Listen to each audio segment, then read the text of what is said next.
So it was really getting into the sport, getting into the coaching was just because I love the game. And I learned, like you just said, I learned along the way, like, what am I really doing? What am I really saying to these kids, you know? And we all have the same phrases and same terminology, but what are you trying to accomplish with them? And the game's come so far. Oh my gosh, what you guys are doing now. I mean, I rolled the ball out. We played, you know, King of the Hill or World Cup. World Cup. And, you know, you just let them go, and the athletes and the talent would rise to the top. And it was, I never took credit for any of it because I knew it wasn't me. But it was just something. It was like I wouldn't say a drug, but like it just kept dragging me more and more and more. The mistake I made probably as a coach is I didn't do like the certifications at a young age. I didn't go for my licenses. I had that connotation like, oh, what do they know? What are they going to teach me? You know, it's just a piece of paper. They're going to tell me how to do it wrong anyways. And but I've had a lot of good mentors along the way, you know, and I think I got started really in a coaching career late, very, very late, you know, and I look at some of the people now that are doing this that are light years beyond where I was at their age. So I'm excited about the future. Yeah, I mean, but, you know, these young guys, 24, 25, and I don't know, it's like they learned how to coach soccer in a book. And I think a lot of when you get started later, I also did. A lot of coaching is just like teaching, like, hey, you're gonna be all right. Like, you can make that mistake and you're gonna come back. Like, you're gonna, like, more of the life part of it. And then so that mature version of you, I think is actually more beneficial for the players rather than teaching them everything tactically. But like, it's this cold transactional relationship where like, if you're there because you love it and like you're passionate about it, and then that kid like enjoys coming to practice every day, now all of a sudden you're creating guys that they go through the marathon of like maybe making it, you know, whereas that attitude of like, we have to suffer through it and we have to be there on the grind and this and that. I'm like, well, like, shouldn't you enjoy going to practice every day? Shouldn't you like your coach? And if he's there because he loves it, oh my God, like how much more of an enjoyable experience is that kid going to have than the guy who just, you know, wants to do this because it's a career, you know? Right. It's like that, you know, so I actually think that part of the reason why you probably made it so far is because you were so passionate about it regardless. And you probably had already had like life experiences that kind of led you there, and you're like, this is what I want to do because this is what I like doing. And obviously none of us do it for the paycheck. It's not like if we wanted a good paycheck, we could probably go into like 100 other things that would get us a good paycheck. Yeah. But like, we're obviously all out there because being on the soccer field makes us feel like, man, like I'm present, I'm happy. Yeah. You know, and hopefully the players feel that, you know? Yeah, I agree with that.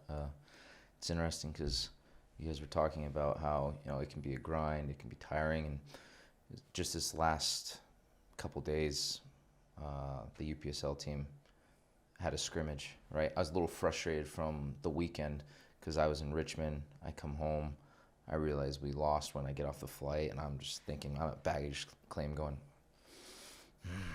not happy. Like, I wish I was there. Right, and I trust the coaches that are there, but it's different when your head coach is there.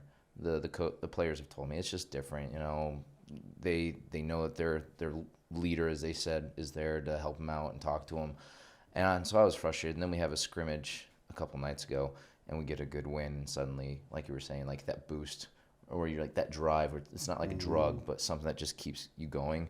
Because I needed that. I needed that one thing where I see the players happy about a result. I see the players finally clicking. I see them finally applying things, and now they're saying, "Oh my gosh, it worked! Oh, that was awesome! Oh, we finally did it! It worked!" And you know, that grind that you sometimes get, where, you know, we do it for the love of the game.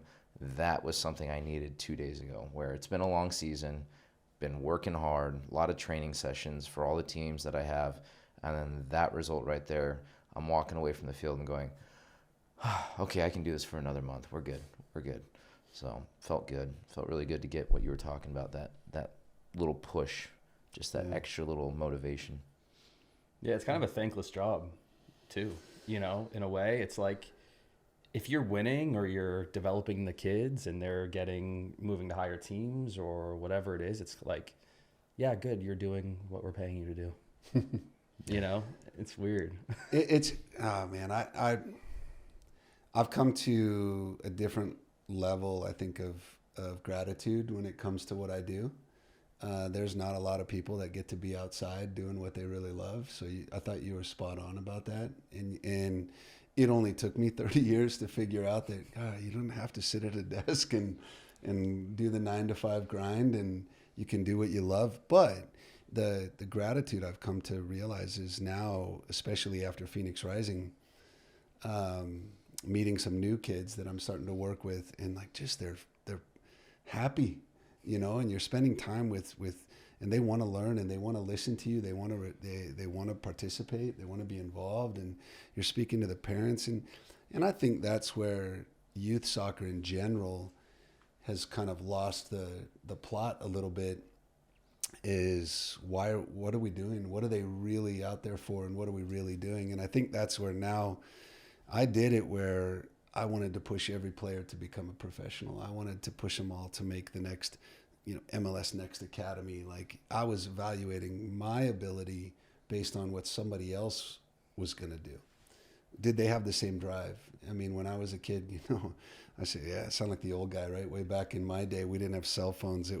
Our phones were still connected to the wall. And I came home, dropped my book bag at the front door, grabbed a soccer ball and ran down to the park. And that's what you did for fun. Yep. We're dealing with a totally different animal now. And there's some really positives to it. And I've seen a lot of the stuff that, these kids are using apps to get better. And what I'm really grateful for is when you watch a player and you've talked to them a few times, about doing something technically or tactically or some awareness or some part of the game. And when it clicks and they look at you, right? That's worth every penny in the world. And when they smile and like they got it, and it's like their confidence is growing. And that's where I kind of say, oh, that's really what this is about. They were giving back. We're giving back to the community. You're giving back to, and you're right. I mean, while it's an expensive venture for a lot of families, and youth sports can still be expensive, I mean, it's paying for the whole conglomerate, whereas you as an individual, none of us are making $1 million a year, but I'm very grateful for those moments where, somebody really gets it. And I love that part about it. That's huge. It's about the culture. Right. You're building a culture and you're around a culture of growth mindset. Like, everybody's there to get better. And just to be in a sort of like an environment and creating a culture where we're all here together to get better. We don't know what that means. Like, what's the end goal? Like, the end goal is, like you said, like, is it to go pro, or is it to just every day put your head on the pillow and be like, man, like, I got better today. Like, I did something today. I am satisfied, like, because I saw that player complete a technical action that he couldn't last week. And now I saw that kid get a huge boost in confidence. That kid's grades in school might go up now because he's just more self-confident. That kid might have the bravery to go ask the girl out that he wants to ask out, or whatever it is. Like, you're creating like a culture of creating like the next kind of wave of kids in society that are like leaders and like just good people. Are they all going to go pro? The statistics say no. That's not what it's about, right? If one or two of them do, I don't think that's how we should judge our whole experience on like how many kids go pro if you're in it for youth development. But man, like, just seeing kids like become better versions of themselves, and then we get to also every day do that as well. Right. It's like this giant culture of like win-win every day. Yeah. I love what you said about that with the kids, that they take that confidence or whatever it is that they've learned on the field, and then they incorporate it into other aspects of their life. But I laugh because how many times have you been asked by a parent to tell their son or daughter to clean their room or to study, right? Because they think that if it comes from us, that it's like gospel or it really means a lot. And when the parents ask you that, then you start to kind of think like, oh my gosh, I had a parent, I'm still really good friends with this guy, and I coached his son. His son's now coaching at the university level. And I still keep in touch with him, one of the few, right? Thousands of parents. He told me that when his son was 11, 12 years old, he knew that the most influential people in his child's life were going to be the coaches and the people that he looked up to. And so he said, I wanted to control the people that were around my child. Rather than saying, I want to be on the best team or I want to be in the best club, he wanted to surround his son with the best people. And I mean, for him to say it and then for the kid to play for me, it felt really profound at the time. And I was really honored that he felt that way. But I thought, wow, this is kind of a responsibility. Yeah. You know, you're teaching lifelong lessons, you know, and they're learning commitment, loyalty, hard work, failure, right? Resilience. I mean, resilience. It's a perfect, better word. But I love the way you you're like, they want to lay their heads down at night and go to sleep, but then it impacts everything they do in the day. And I think that's what sport does in general, right? So, yeah, that's a really good point. We've had, like you said earlier, we've had many conversations. We'll talk for an hour. It could be at the fields. It could be at a tournament. It could be on the phone. And one of the things that has really stuck with me from Eric, and it was, I'd probably say it was probably in August, maybe even July, and Eric just said, we're not in the business of winning. For youth soccer, we're not in the business of winning. We're in the business of performance. So win or lose, like, did you perform or did you not perform?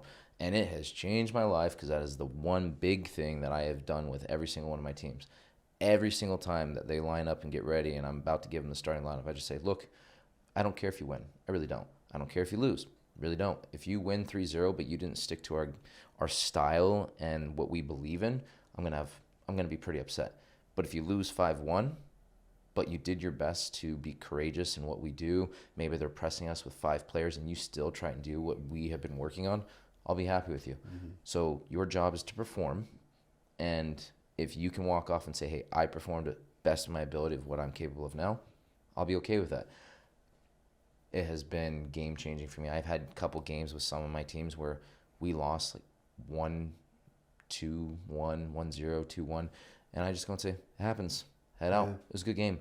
Then I've had a couple games where we won 3 or 4-0, and I said, watch yourself. You won't get away with that often. Right. That wasn't a good performance.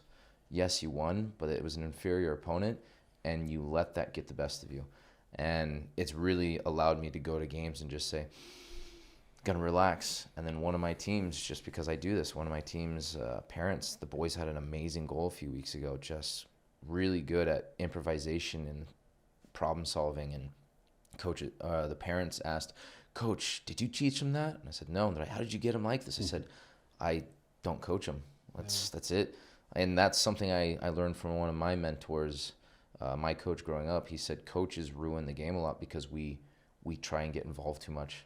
Mm-hmm. We take the game away from the players, whereas if we just stop talking, let the players perform, they'll figure it out a lot of times. And I think that comes back to where we were when we were younger. We would go outside and just kick a ball around without coaching for hours and hours. I'm sure you were the same, Eric. I was the same way. I had a soccer ball right next to the door. Opened it, put my bag right there, rolled it out. I kick a ball, just working on things, imagining things for like 3-4 hours straight. But there was no coach telling me I had to do this, I had to do that. I was just improvising. I was being creative. So yeah, it's crazy how just being able to have that mindset where it's performance, not winning, not losing. It goes back to the kids. They're enjoying it. They're learning things, right? Because I learned something from my dad, totally unrelated to soccer, where I was asking him, what should I do? Big decision in my life, huge. And he said, son, I can tell you what to do, but if you do what I tell you and you don't like the consequences, you'll blame me for it. Right. If I do what I tell you and you like the consequences, you never learn to make it on your own. And I went, oh, shoot. He's like, you have to make it on your own. And same thing with sports. If I keep telling my players what to do, they'll never learn. And if the consequences are bad, they'll blame me. But if the consequences are good, they never actually took it in as a life lesson. Your perspective has changed, you know, like you said, that one moment. How many times have you coached a game where if you may be coaching a team and you're losing 3 or 4-0, and it's not going well and things aren't going well, and you look over to the other guy and he's on the bench and he's joking and laughing and having a good time, and the kids are joking and laughing like that. That just like stabs me in the heart. First of all, I want professionalism, but I also think to myself that guy's missing the beat, because this is an opportunity when you're winning a game 3 or 4-0 as a coach. You have a 11v11 training session, which you never get on a full field. Yeah. And, I want to steal the thought, but I can't. Clive Charles, who I played for at Portland, and he was my first, I coached with him in club when I started. And he said to me, when it's a tight game and it's very challenging, or 0-0, 1-1, 1-0, and the kids, you do less coaching and more cheerleading. And you just support them and you give them everything that you can so they know you're in the foxhole with them. But when they're winning 5-6-0, that's when you should be harder on them, and you should have higher expectations and more demands, because it's an opportunity for them to practice and take risks and things that they wouldn't do when it's 1-1. Yeah. Right? And that was really hard to learn as a young coach, because at 3-0, we all want to go, I can sit down and relax now. Yeah. It's the opposite. It's the other way around. And I've tried to maintain that throughout my career. And when you get, not a lot of 3-0, 4-0 games at the professional level, but either way, as a coach, I realized that coaching professional soccer is so different than youth. It is so results driven, and it's far more simple than people think. When Patrice came to Phoenix Rising from France, he had French Federation license. He'd coached in Africa. This guy had kind of done it all. And the first thing we did is we sat for a week in the office, and he said, okay, on Monday, this is the type of training we're going to do. Let's just develop 4 sessions for Mondays, 4 sessions for Tuesdays. And we were trying to figure out why we were doing this. And he said, it's just so that we have 30 sessions, a month's worth of training. So in a month, we don't repeat any sessions, but we're really doing the same thing. So it's kind of fun. But over the course of 10 months, that's it. Those were our 16 to 20 sessions. Mm-hmm. We didn't change. The guys on Friday knew it was 1 of 4 things. And then we would do drills, exercises like, the goalkeeper throws it out to a forward at the center circle, and it's 3v2 to goal. Yeah. And I was like, I did this with like my U12s. And the more I got into understanding professional soccer, the more you spent time on the most basic things, and you spent more time on the mentality and the focus and the concentration and the psychology and the physical preparation. And that's when, so I go back to youth soccer, and I'm kind of like, it's actually, I feel like way more difficult. At the pro level, if a guy has a bad touch, you don't say anything. You sub him out, or you talk to him, or you show him on video, and that's that. That's a reason for a decision. Mm-hmm. At the youth level, they may have a bad touch because they don't know how to lock their ankle. They don't know how to, open their hips, and they've never heard it. And it's far more challenging. I have to admit it. Like, coaching at the youth level, professional was far more challenging internally. Yeah. But externally, what you do, I think, is very, very important at the younger level. And you really better be passionate about what it, and paying attention and spot on all the time. There's no breaks. So true. It's not easy what you're doing, but it's impressive that you've recognized the perspective that if we win 4-0, but we don't play our way, or we don't do what we wanted to do, it's a little hollow. Right? Yeah, I've known some people in my past where the moment they go, like, I've seen their team play beautiful soccer. Yeah.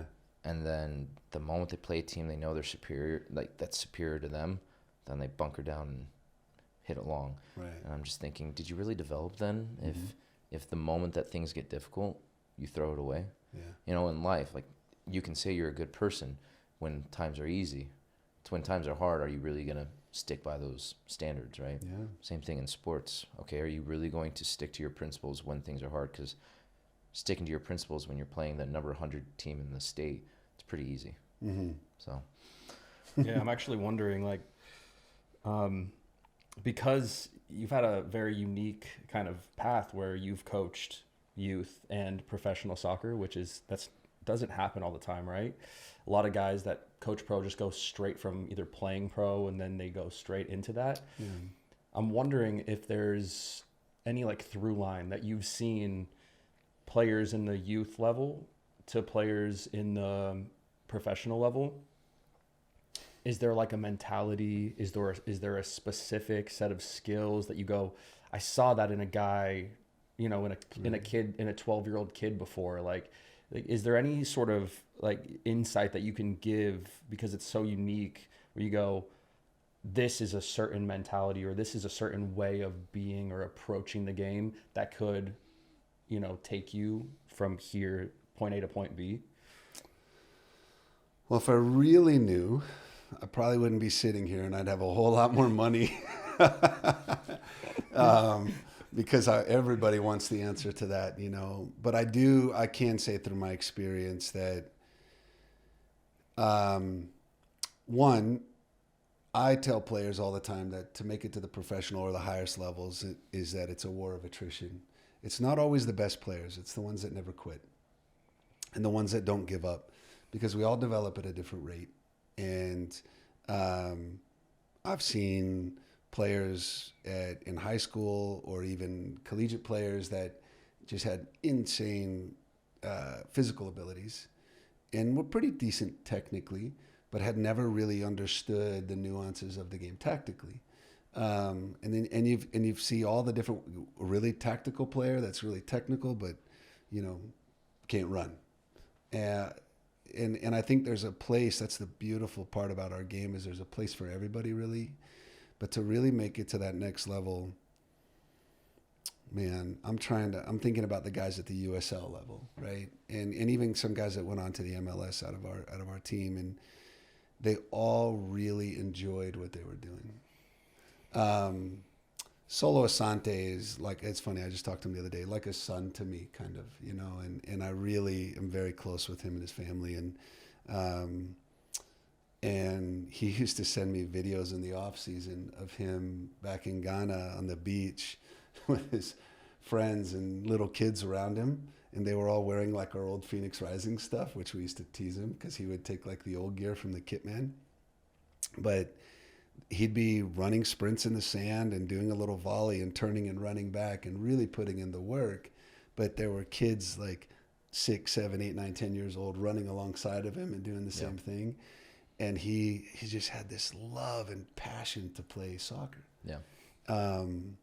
And that group, when they get to that level, you start asking them about, hey, what was it like when you played youth, right? And Kevin Lambert was another one, at Phoenix Rising that I really had a good connection with him. And he and Jason Johnson, Junior Flemings, growing up in Jamaica, it was the fun thing to do, not to go out dancing or to go out partying, to do all those, but to go out with all your friends and to play soccer.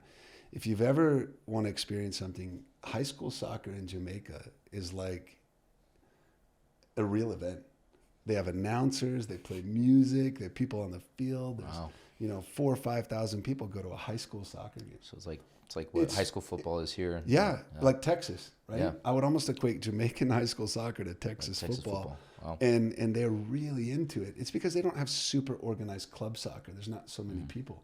Yeah. But they play for their schools, they represent their community, and they're so proud. And so to answer your question, this is a long-winded answer, but I would say that having a true passion for the game is the one thing that's really in common with the best youth players and some of the better pros that I've coached. They don't need a coach to get better.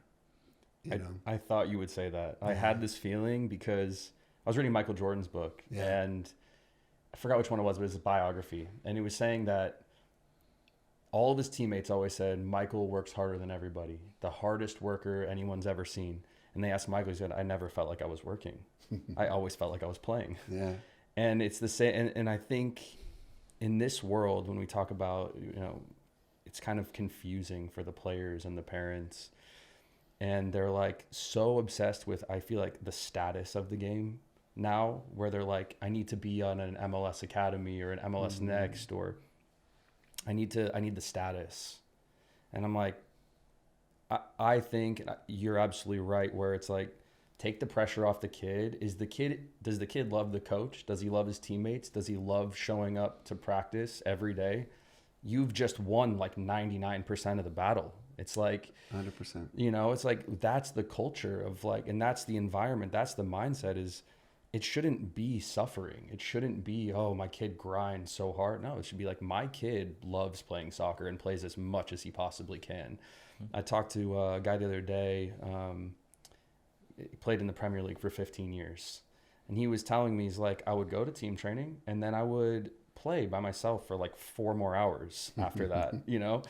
And I was like, wow. Like, he's like, I just love playing. He's like, that's why I got so good, is because I just like wanted to play even when I wasn't at training. You know, another story I heard was from the Tottenham Academy. It was like an interview they did with a guy who was at the Tottenham Academy. He was like in the age group with like Harry Kane and Andros Townsend and all those guys. And he realized he was missing balls every night. And so every night, he's like, why am I missing all these balls? He realized the kids were hiding the balls so that after training end, they could all just go play. Like uncoached, you know? Yeah. And I'm like, man, like, it's so, the truth is like the kids who just love it, like, they don't want to be coached that hard. They just want to show up and be like, man, this coach like gets me, he sees me, he appreciates me, he gives me guidance, but this guy isn't like screaming down my throat, making me not trust myself anymore, making me not trust my own decisions. Like, you know, it's a terrible way to look at it. It's like, and all they're thinking, the parents now are like, my kid needs to be on MLS Next. I'm like, why don't you just like let the kid enjoy the game as long as possible before you put all the pressure on him at 12 years old to, it doesn't really matter, you know? Yeah. I mean, I grew up, played college soccer. I got invited to trials at Colorado Rapids, and there's about 30 of us. And right then and there, I knew right away I wasn't at that level. It wasn't fun for me at that point in that level. It did feel like a job, and I knew it within the second session on the first day. I knew that it was a job to me, and I didn't want to play pro. So there's a guy that used to be here in Arizona, and he's been in the USL, and he's worked with, actually, I think he was at Colorado Rapids as the head coach as well, Steve Cook. And he was there running the session. He was an assistant at the time. I just want to stand here and learn from you. But those guys, it was still fun to them at that level. To me, it wasn't. But to them, you know, it was a blast. And then I look at, you may not like this part, but I looked at the interview of Jack Grealish when Aston Villa beat Liverpool like 7-2 or something like that. I think it was a year before he went to Man City. Sorry, Eric. And the interview, how did you feel? I like Arsenal. How do you feel? How do you feel about this game? What are your thoughts on it? And Grealish just said, I just love playing football. Here's this professional who just had a game against Liverpool and dominated them. And I think he had 2 goals and an assist or something in that game. He says, I just love playing football. I actually love Jack Grealish. Like, how can you hate that man? Like, that guy is like everything that's great about the professional game. I mean, come on. You're right, dude. Yeah, they're I think that the love and the passion for the game can transcend the levels, right? Is what you're saying. But those guys that get to that top level have the other tools. So when you got there, you were probably playing against, you know, Marlon Harristons and guys like, you know, athletically, technically, just so gifted. Well, it was still fun because now they were in an environment where everyone around them was just as athletic, just as talented, just as gifted. And it was like, it's like a dance, you know, it's really, now you can become competitive. You can the talking, it just becomes so fun, you know. And that was I'd say, you know, 2018, 2019, even most of 2020 at Phoenix Rising, I loved training. I loved working with those players, like the trash talking, the laughter, the love. Like, there was not a lot of coach yelling at the team. Yeah. You know, the year we went had 20 straight wins, which And you I was were going to bring that Yeah. up. and it was an international sensation. Yeah, where right. It was on ESPN FC. people were asking me like, what are you doing differently? And I was like, I'm just trying not to mess it up. I'm trying to like just stay out of the way. But the joking and the laughter and the love and the passion that they had for one another, it showed on the Saturdays. How many games in that 20-game run? I mean, somebody probably knows the statistics that we came from behind. There was a game in LA where we had just broken the record in Tulsa, and we were down 2-0 with about 15 minutes to play, and we win the game 3-2. And really had no business winning. We didn't play very well, but it was just the mentality and the love. And when you feel that way about your teammates, and you guys know this, a group, a team can overcome any collection of individuals. Yeah. And It's interesting that you say it because you're an Arsenal fan, yeah? yeah. I'm an Arsenal fan. I read the book about Mikel Arteta, Yeah. and he says, like, it said that over the years when he was starting to form Arsenal and make them more competitive again, he looked at, okay, the player profiles, and when they bring a player in, does he have the right personality where the other players will quickly want to fight for him? Yeah. Will they freaking die to go and sacrifice themselves to help this guy because he made a mistake? Right. And I've seen that with all the best teams. They always are willing to sacrifice themselves, run that 70 yards to save their teammate who got beaten one-on-one. And you could see that when we were watching. I was watching. Those were the days when I went to Rising games with my friend. We were always in the ultras section. Oh, right. And my friend was always the loudest, always heckling the goalkeeper. And those were the days I really liked watching because you could feel the energy of those players, that they were always backing each other up. Always. We had a really good balance, as you put a roster together at that level, there's a lot that goes to it. And I don't know, I used to kind of jokingly say, but I really meant it, that you can't have one culture dominate the locker room, especially in America. What is the American culture in soccer? Like, anybody can tell me that, let me know what it is. But I realized that, okay, if we had to have so many American players, we have international players, you've got guys, you get 7 spots, you've got some guys that have green cards. So now it was, we had Patrice brought Solo Asante and Gladson Awako, and Didier was there, and we had some other African guys come in, and I really love the African culture when it comes to soccer, man. You want to talk about having fun. And they were competitive, and they loved one another. But then the Caribbean culture is so different, a little bit more like, yeah, it's all right, everything's going to be okay. But to get them, a leader like Solo and Didier, to convince the Caribbean guys like Junior and Jason Johnson and some of the other ones that we had along the ways, to really understand, well, this is what you got to do to make it to the next level. And then you throw in some of the, the Joey Farrells of the world, the big Pennsylvania white American kid that just will leave everything on the field. And once you get that balance right, and they're going to die for one another, and they love one another like brothers, you can do a lot, and then my last year, it was probably primarily a Spanish culture, but I didn't feed into the idea of being more Spanish-like culture, and kind of lost the team. And once you lose the locker room, you lose the fans, you lose the boardroom, you lose the job. That's kind of how it works. And but I think that the most important thing at that top level is like getting those passionate guys to then care about one another, like you said, and it can still be done at the youth level too. I mean, I'm telling you, I'm looking at a couple teams right now at CCV where I've just started working, and one team's really struggling, and I go out to watch them in training, and there's some infighting on the field, and it's not banter, it's, blame. Yeah.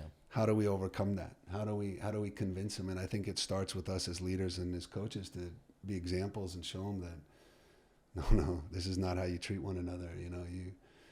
And it may not work for that year, that team, but they'll all hear it and they'll remember that message. And then when they find that team where they all love one another and they all get along, and it's successful, they'll start to realize like, oh, it's not just about being the best players, you know? Yeah. I mean, I remember Mick Reevey, it still stuck with me from the time I was like a kid. He was like, you're not going to remember every detail of every game or every goal, everybody's scores.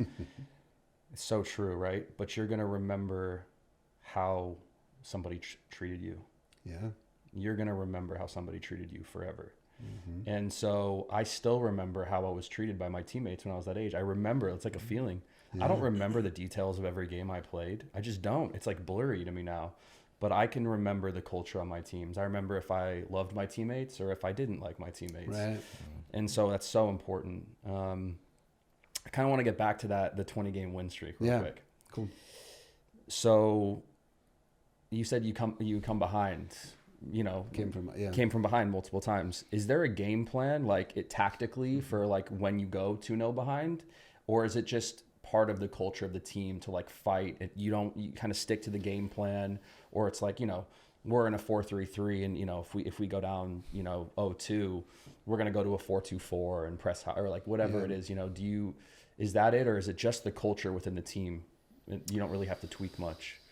In the good years, and specifically that period of time, we always were 4-3-3.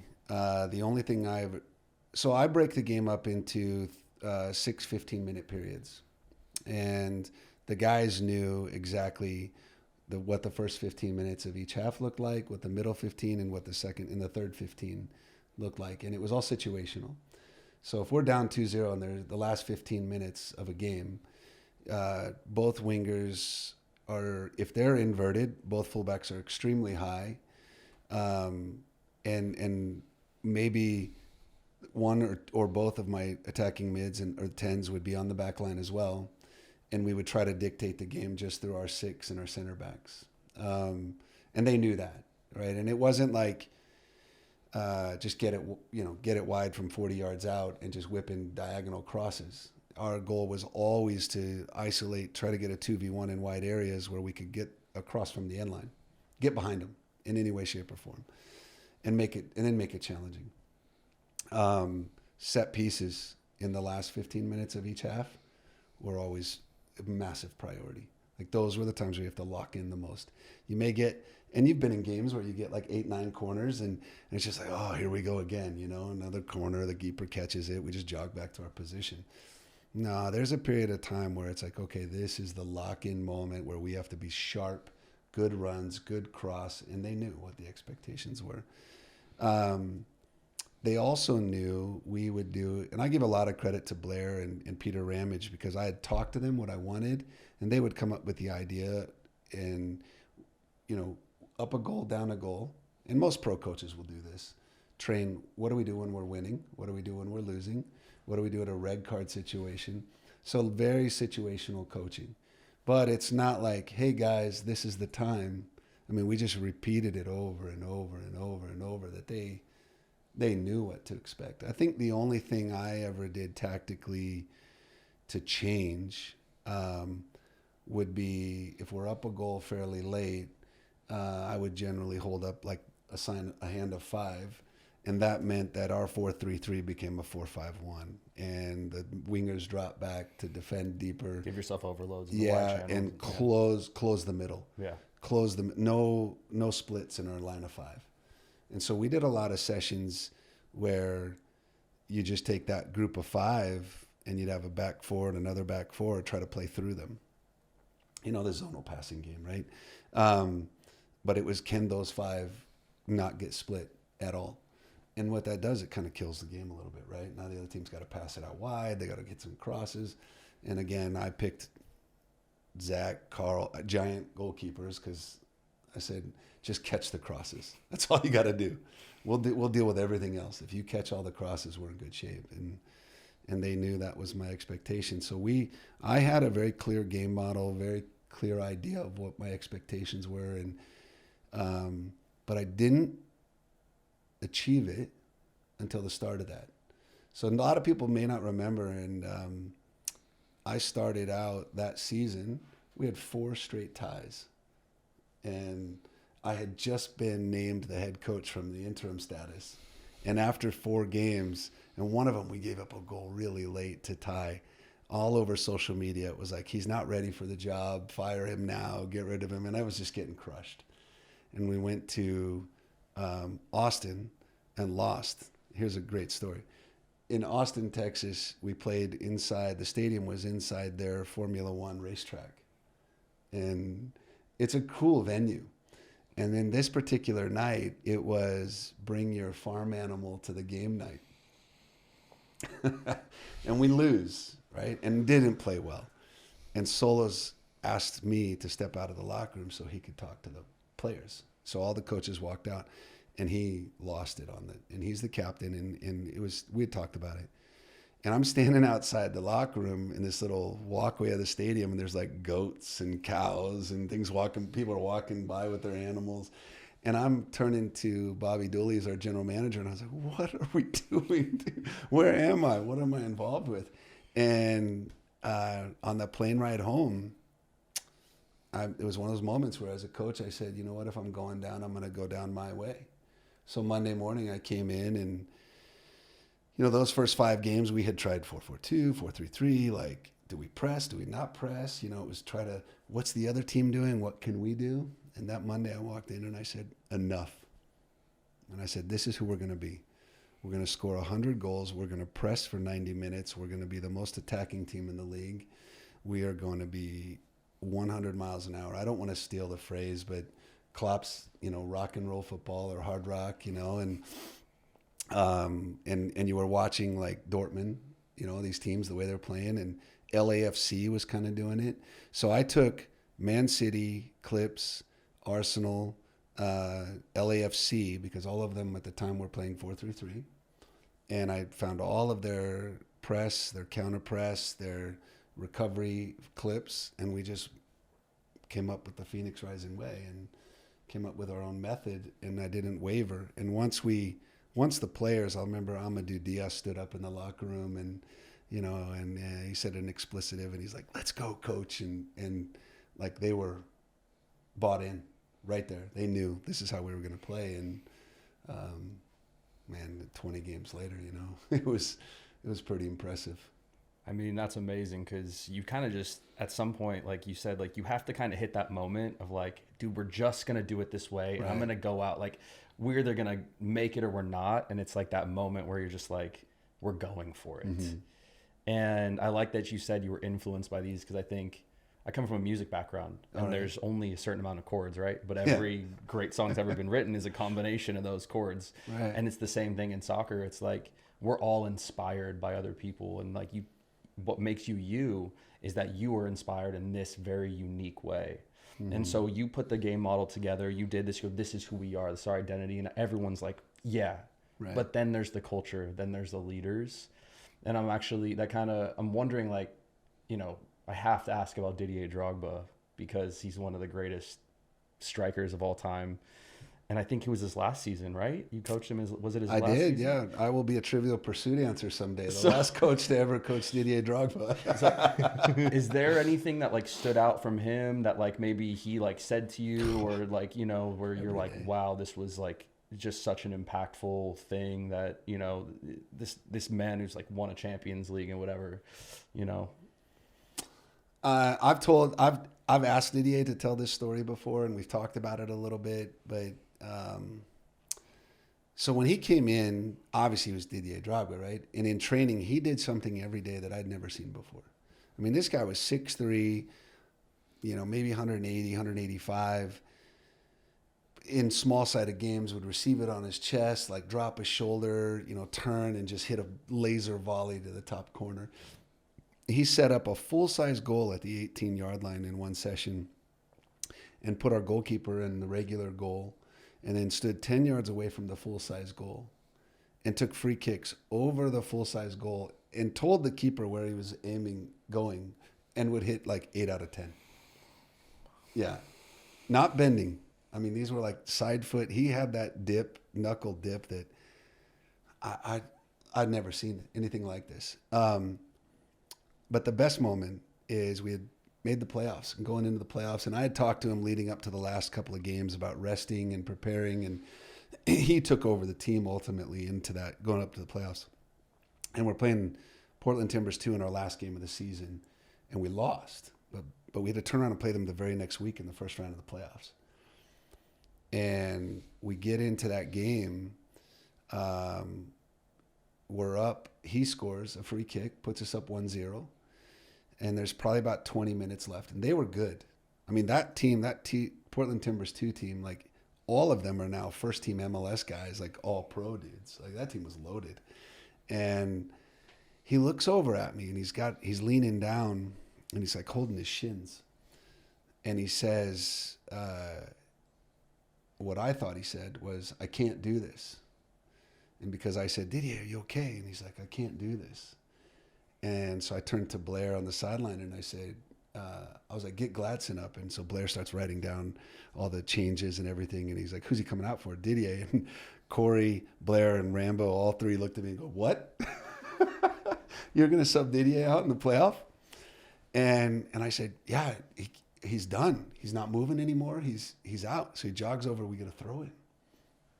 And he's taking the throw in, and they hold up the signboard and his number's on it. Oh, man, the look. He drops the ball. He walks by me. He gives me a high five.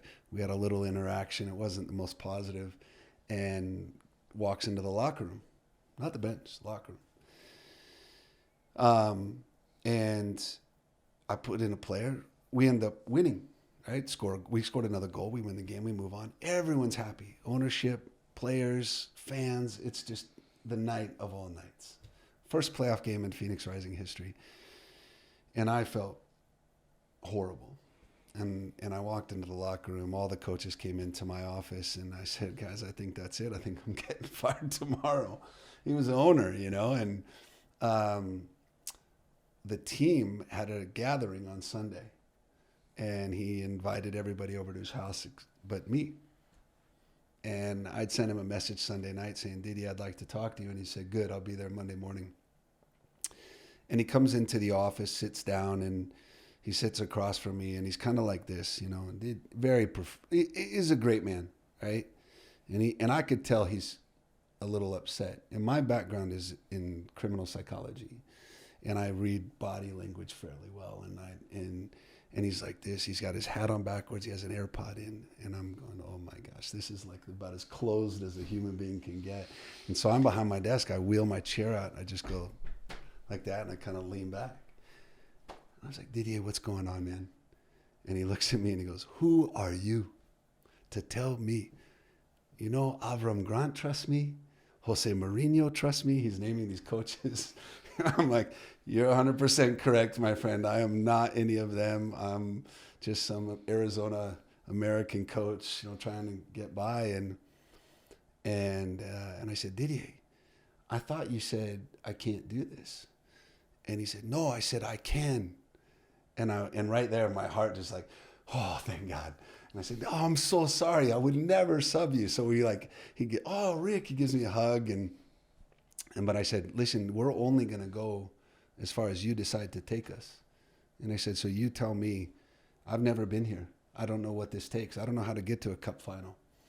And that next 3 weeks, man, every day we sat on the field for about 45 minutes, and he would talk to me about the Champions League and Chelsea and taking pens, and how Jose Mourinho every year tried to sign another forward to get rid of Didier.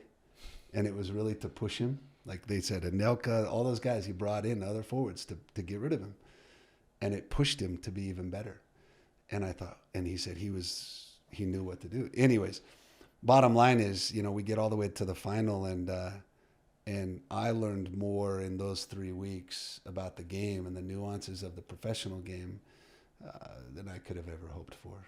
And his experience, and not only that, like his political and professional life and who he is as a person was just unbelievable. I mean, what a great man. So yeah.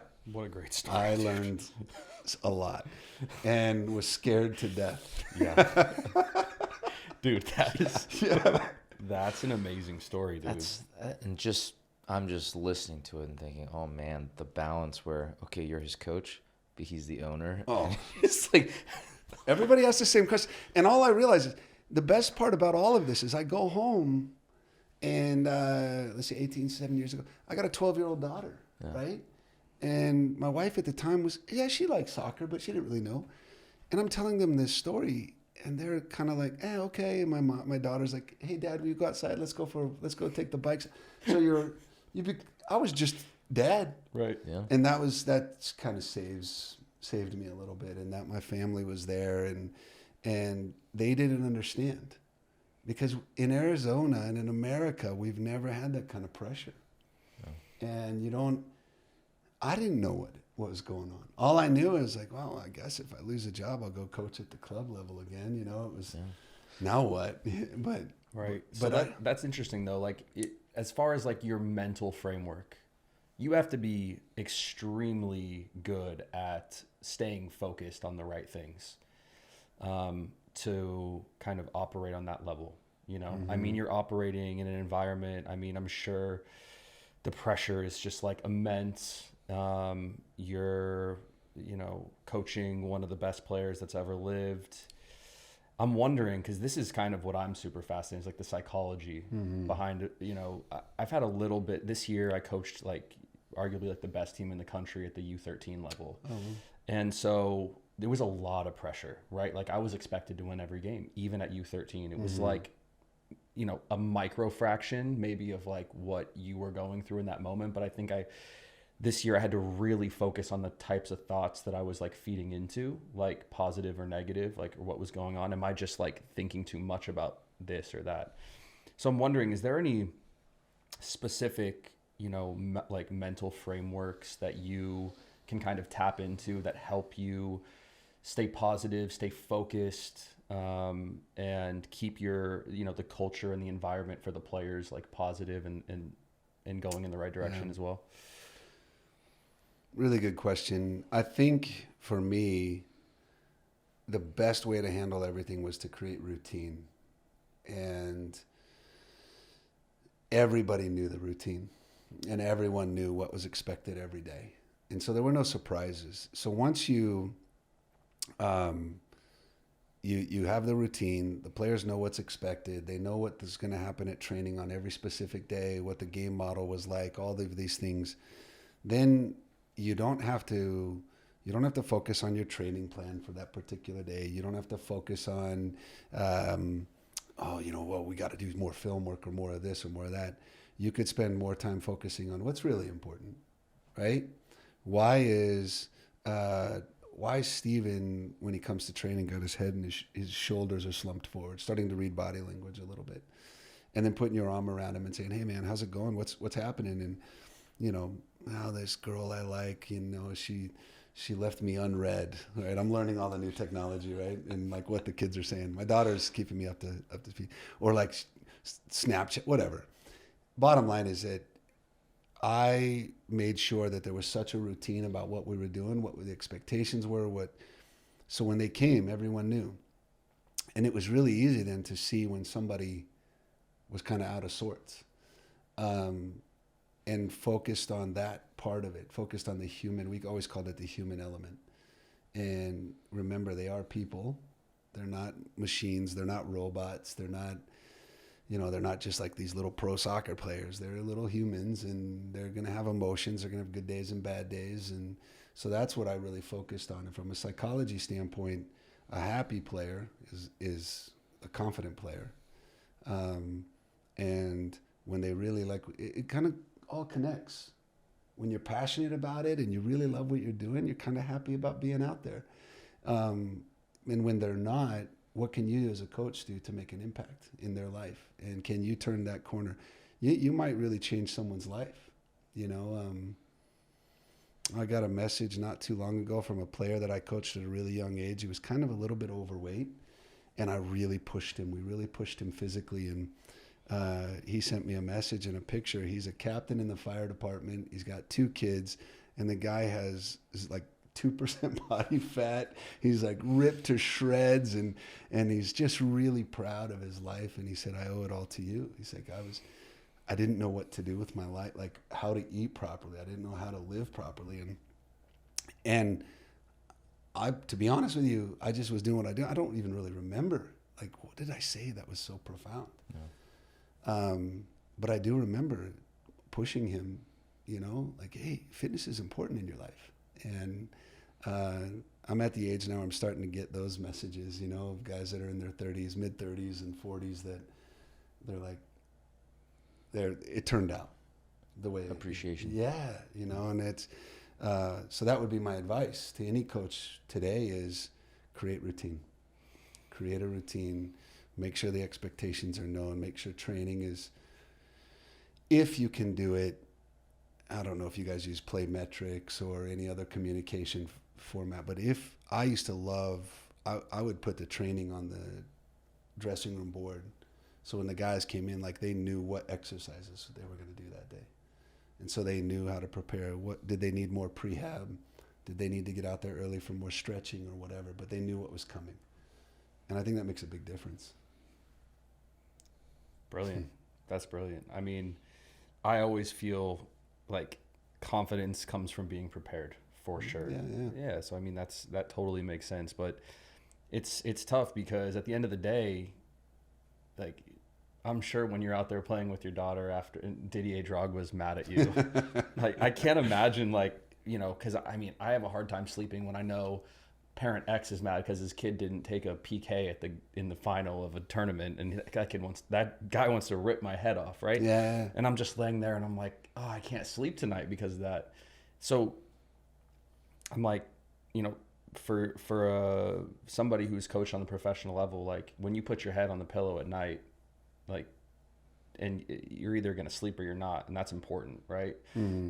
Like, is it faith? Like, is there anything in your life that helps you kind of when you're, you know, at the end of the day, you can decompress and go, well, I was me today. Like, I was authentic. I don't regret anything. Or if I do, I'm going to work on that. I'm going to fix it tomorrow. Like, what is some kind of, you know, ways that you can kind of decompress from coaching? Because it's such a hard, you know, it's not easy. We were talking about the attrition of, oh, I just wanted that win and now it's all worth it. But like at the end of the day, how do you decompress from it all? Right. Well, that season and leading up to that, kind of that, and then the 2019 season as well, maybe even the 2020, I really was who I was as a person. I was really kind of confident in who I was. The job changed me. It definitely changed me. And I was, you know, raised Catholic my whole life. Didn't go to a lot of church. Probably after college, I went to a Catholic university, and I'm really fortunate that after I left Phoenix Rising, you know, my daughter and her friends, and I'm really thankful. I think this generation's really interesting. These 18, 19, 20-year-olds, you know, she started going to a Christian church, and she was like, Dad, come check out this church. And, you know, there was a rock band, and I was used to like Catholic church, kneel, stand, sit, you know, and sing your hymns, and I really loved it. I loved the message. And my first time at this particular church was in Chandler.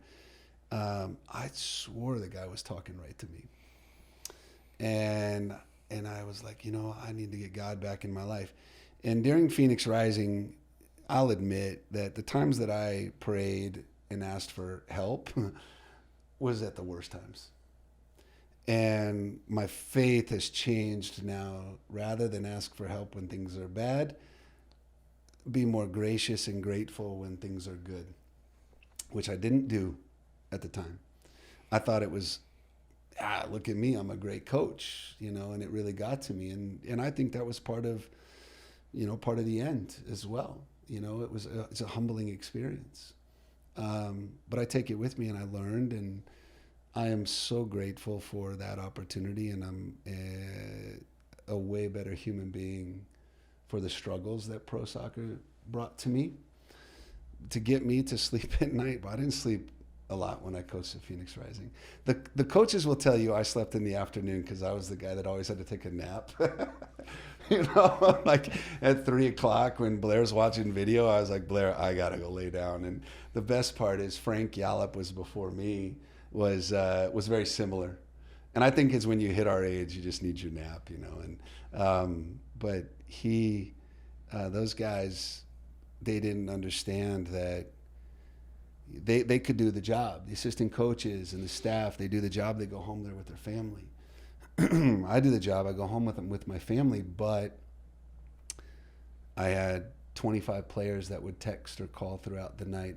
The ownership would, every once in a while, how are things going? What's happening? You have interviews. You have different things.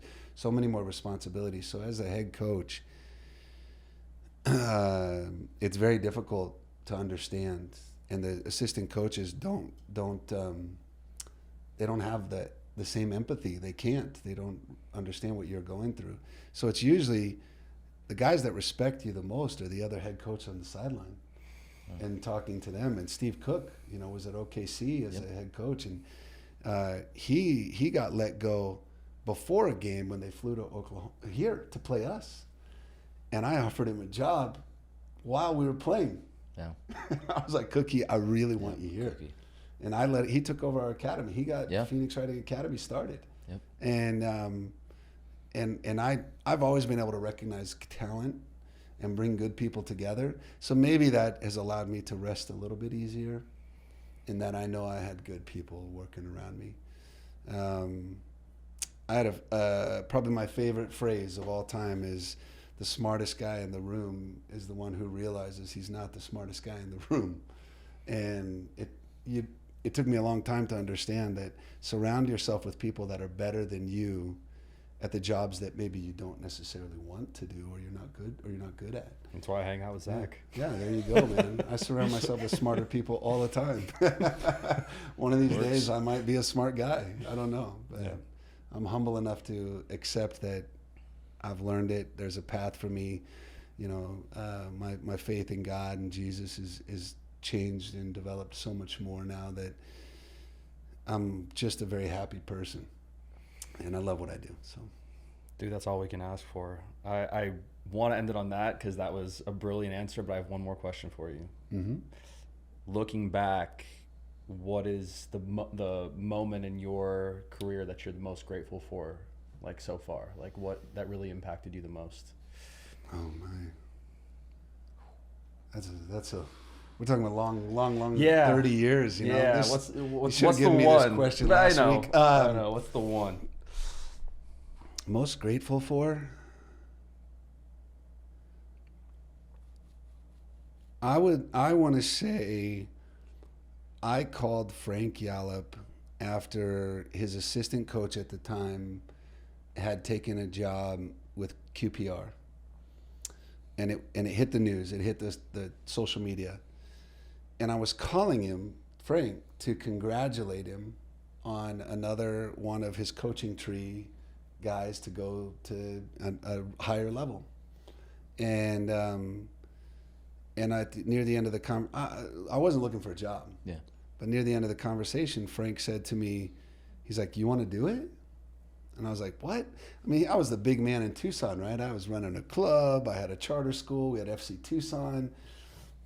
And at the time I said, I'm not sure it's worth it financially for me to move my family up to Phoenix. And I think at the time I was making a whopping like $60,000 in Tucson. My wife was teaching and we were living a pretty good life. And they were like, well, we can pay you this. And it was significantly more than what I was making at the time. I was like, I'm not sure.